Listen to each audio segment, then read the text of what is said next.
Last night I watched the new SNL. I really enjoy the SNL cast of the last 4 or 5 years.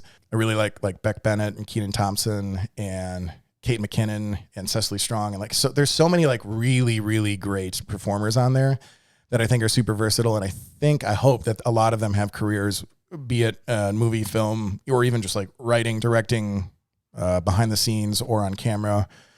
I think there's a lot of good talent right there. I think that there's probably some direction that's happening from the higher ups, whether it be Lorne Michael or studio executives, to like tap into a younger audience, which I get because this is an institution and part of being an institution is staying relevant. I think that they're over the 30-year mark, maybe even more.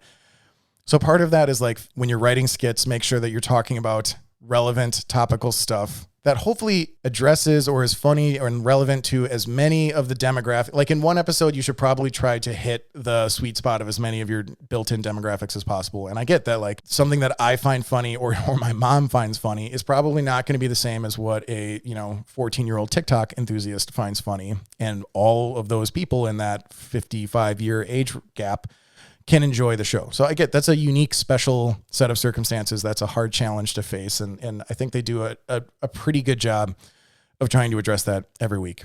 That being said, this Saturday, the host was, and I want to read this correctly, I spelled it out phonetically here, Rege-Jean Page.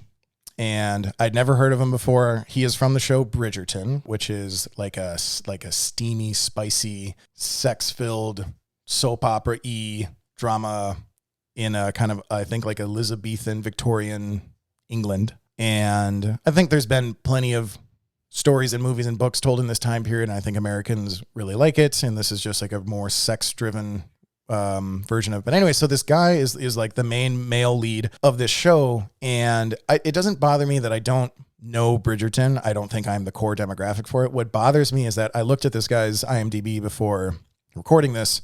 He's done nothing other than the show. And the show has only been out for 1 season and only had 8 episodes.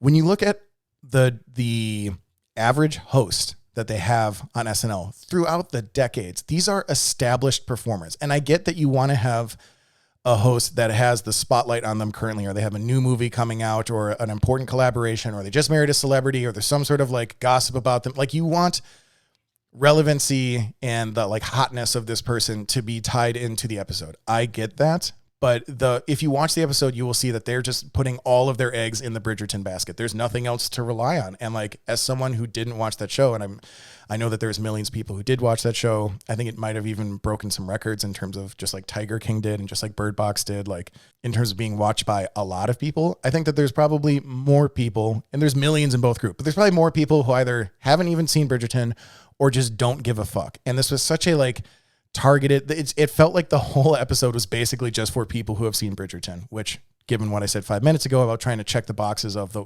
most of your demographic who watches the show, I think that's a pretty shitty approach and not sustainable. I don't think SNL has done this much. I'm trying to think back. I know that the phenomenal actress that was in Fleabag, she was on the show, but she had done other things. Certainly from an industry standpoint, she had written some phenomenal shows. I think Fleabag was already in its 3rd season. She was still more established than this guy. So this was such a like very obvious heavy-handed approach. Like, let's just tap into the Bridgerton audience. But like, does the Bridgerton audience give a fuck about next week's host? Like, is this something where you just got high view counts for a week and then you're not like maintaining that viewership? And if so, was that worth it? I don't think so, but I'm sure that they're trying all kinds of things over at SNL to make the show as good as possible, to make their ratings as high as possible, which makes advertising spots more valuable. But I think this was a huge fucking miss on their part. It was really, for the most part, a pretty dull episode. And they just relied so much on either Bridgerton, the show itself,